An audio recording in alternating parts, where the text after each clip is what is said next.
Hello guys, तो कैसे हैं आप सब। Welcome back to Isha Sachdeva's YouTube channel.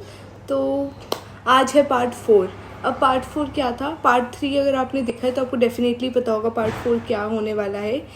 तो बाकी अगर आप लोगों ने नहीं देखा है तो ईशा सचदेवा के नाम से मेरा यूट्यूब चैनल है, उस पर जाएँ एंड पार्ट 1, 2, 3 को एक बार देख लें एंड फिर 4 पे आएँ। ऐसे आप डायरेक्टली देखेंगे तो आपको समझ नहीं आएगा। तो पार्ट 4 था मेडिकल एग्जामिनेशन। अब मेडिकल एग्जामिनेशन का क्या सीन है, मेडिकल एग्जामिनेशन का जो सेंटर है वो आपको अलॉट होगा। फॉर एग्जांपल मुझे अलॉट हुआ था मैक्स हॉस्पिटल चंडीगढ़, ठीक है।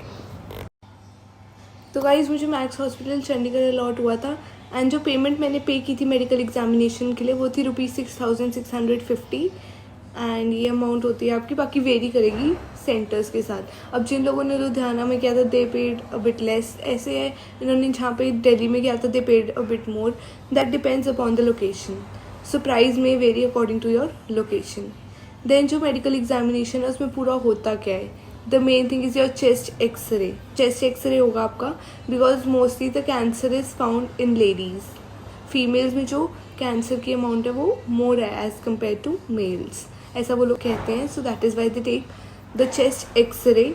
Then your height, weight, eye checkup, dental checkup, then your blood test, urine test. तो ये सारा आपका किस में कवर होगा, मेडिकल में। Okay, after that, yes, a whole of this process took 4 hours, 3 to 4 hours, and they took one picture of me. So later they took a pic of me also and they checked my passport and everything. After that my medical examination got completed. I was sent outside. So the whole process took 3 to 4 hours. Now what is the next step? Detail में biometric के बारे में कल बताऊंगी, but आज बता देती हूँ कि थोड़ा सा ब्रीफ कर देती हूँ बायोमेट्रिक क्या होता है। मेडिकल का नेक्स्ट स्टेप होता है बायोमेट्रिक। और बायोमेट्रिक में आपके thumb prints, pictures and signature, basically ये है। डिटेल में आपको कल बताऊंगी। सो ये है मेडिकल एग्जामिनेशन की प्रोसेस एंड फ़ी भी बता दी आपको, सब बता दिया क्या क्या होगा वहाँ पे। So be prepared mentally, okay. Then yes that is it. या one more thing, tattoo checkup भी होता है वहाँ पे आपका कि आपकी बॉडी पे कहीं पे टैटू तो नहीं है, बिकॉज हमसे पहले पूछा जाता है कि है एंड सम पीपल लाइक कि नहीं है, तो that makes a very big difference. तो अगर होगा तो please be honest, don't say कि we don't have and later, because later on if they find out that you have a tattoo on your body they'll create a scene and will create a very big problem in the whole process.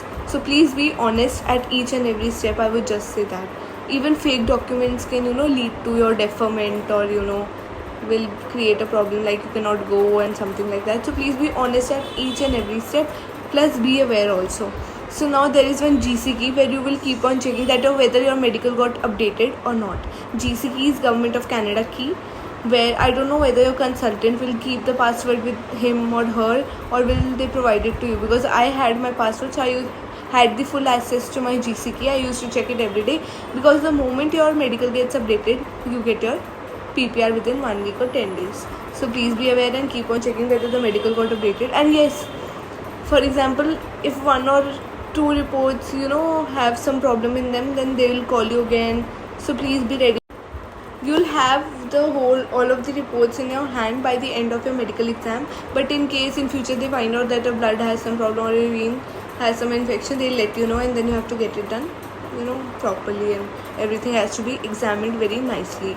So that is the whole process of medical.